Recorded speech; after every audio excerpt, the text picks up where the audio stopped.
Hello, 5th and 6th graders. Today we are moving on to the next chapter in science, 11.5, hurricanes. This is a storm system that we do experience here.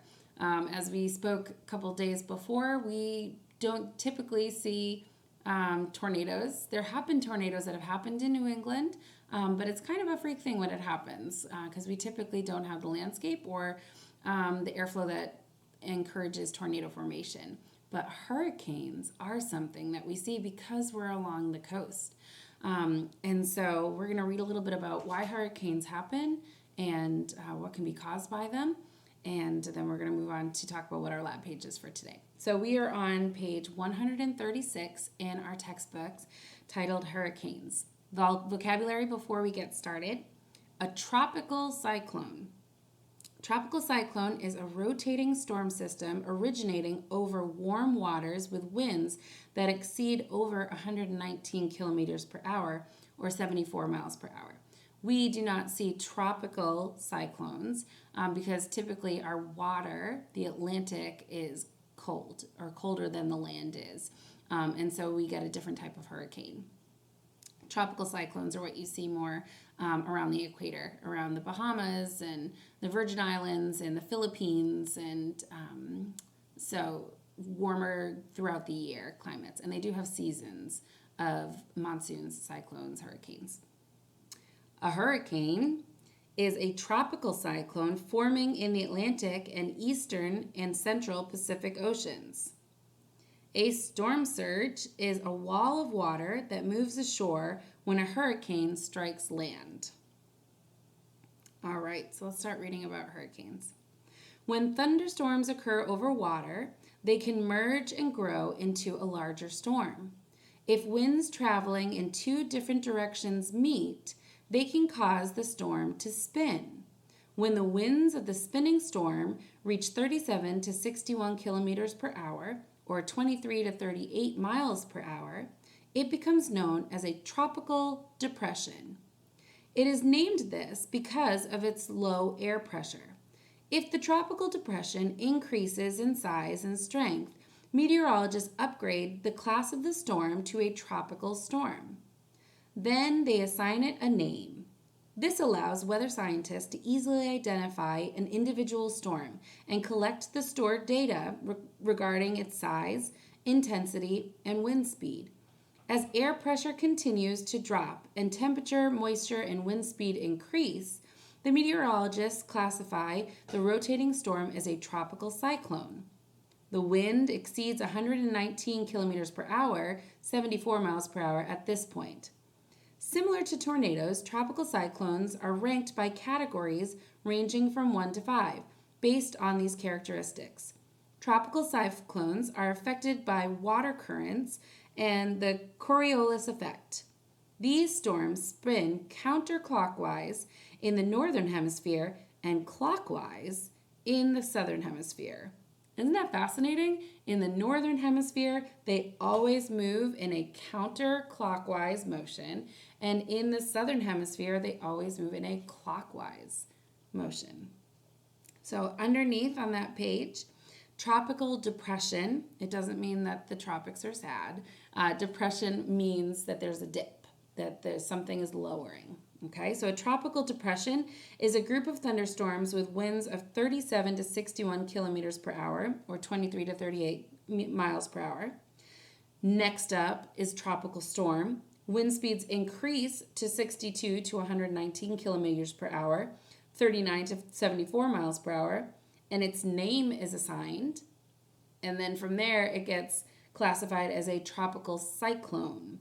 A pronounced rotation forms over the core with winds that exceed 119 kilometers per hour, or 74 miles per hour. In the picture below, you can see a couple different swirling masses of clouds with a line through it, and it says the line indicates the pathway of this weather system.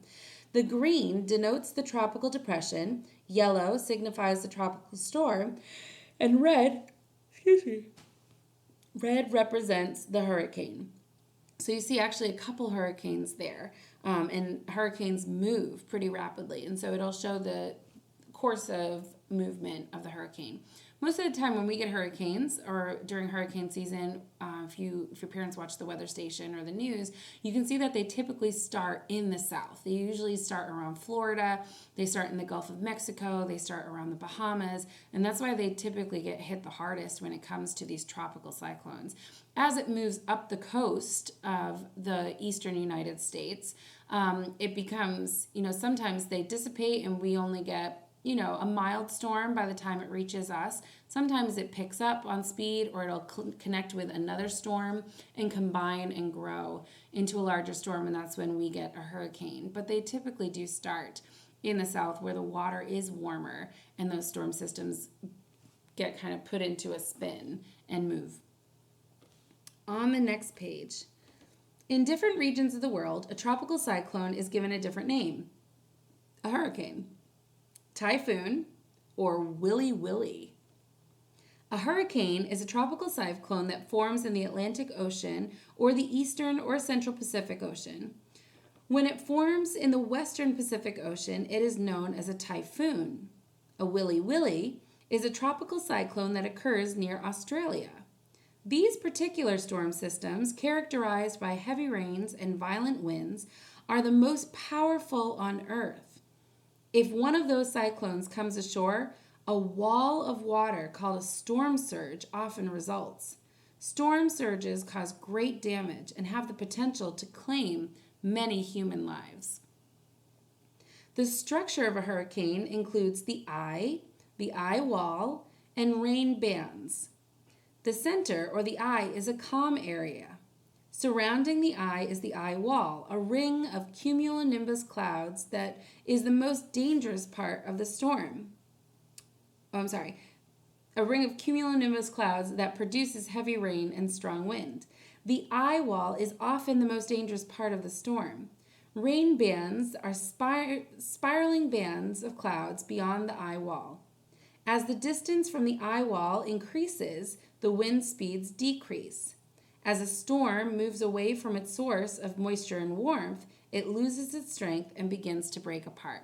So when you have a hurricane that starts over the ocean, it's powerful, and as soon as it gets on land and it's not being fed that warm, moist air from the ocean anymore, it dies off the farther inland. So that's why you don't hear about hurricanes affecting, like Pennsylvania or even western Massachusetts. It's always along the coast. Quick fact.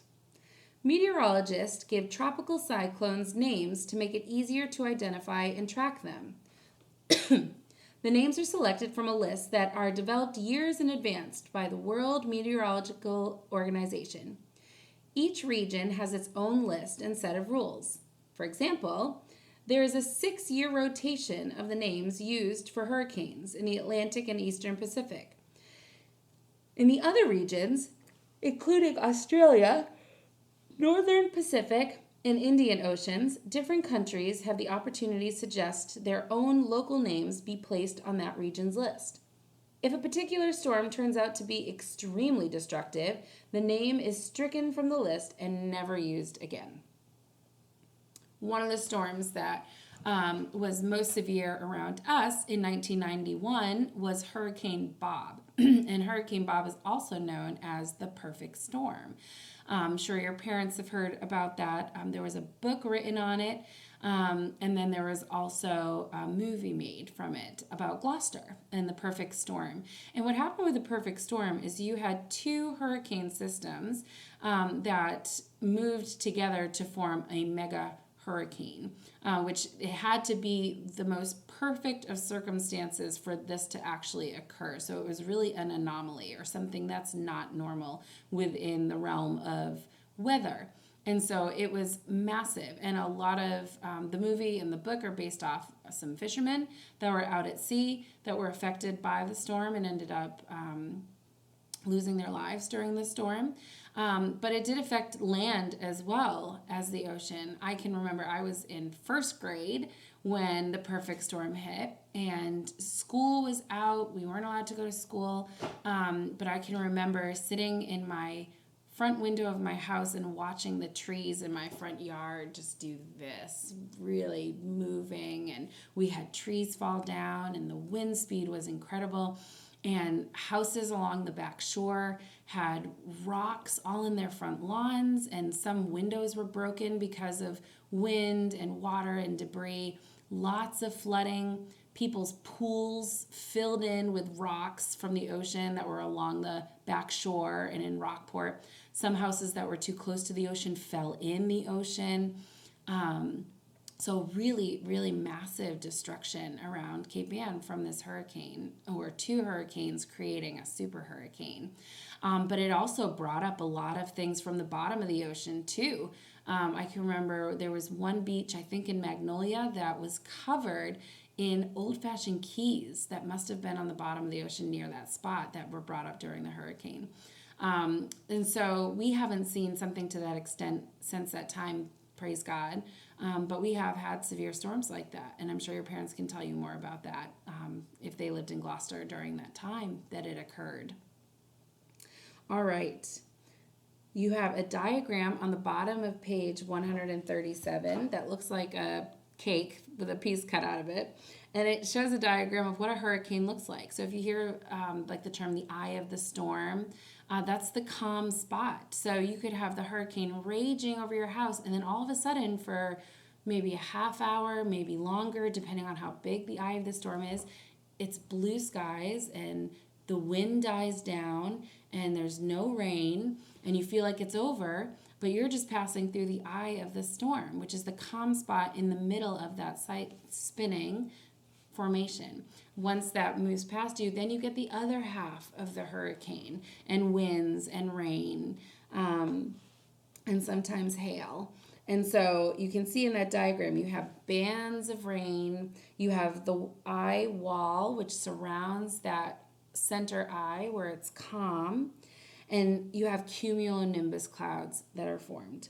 Hurricanes are low pressure systems that get their energy from the condensation of water vapor. They continue to grow as long as the water is warm and the air is warm and moist. Now, we do get these in the winter as well, but they're called nor'easters, and we get snow as a result instead of rain. But we do see there's certain hurricane seasons that take place in Florida, in the South. We don't typically have a hurricane season per se, but our hurricanes usually are coinciding with when the hurricanes are occurring in the South. All right, we're going to turn to your lab book to 11.5. So take a moment to grab your lab book, flip open to 11.5, and for today we are doing Lab A, and it says Hurricane Heyday. We're on 11.5A. And it says read and fill in the blanks with the correct information. Find the 4 storms located on the map below. Determine their location and identify whether the storm should be named a typhoon, a hurricane, or a willy willy. Write the name of the storm on the blank next to the corresponding letter. Excuse me. So you can look back in the chapter and see what are the differences. Where on the globe do these storms occur? Is it in the northern hemisphere, the southern hemisphere? Is it near a certain continent? And what are the names that coincide with those? Then, number 2, on the lines below, list 10 characteristics of tropical cyclones. So that could be parts of the cyclone, parts of the hurricane that define, like we said, rain bands and the eye wall.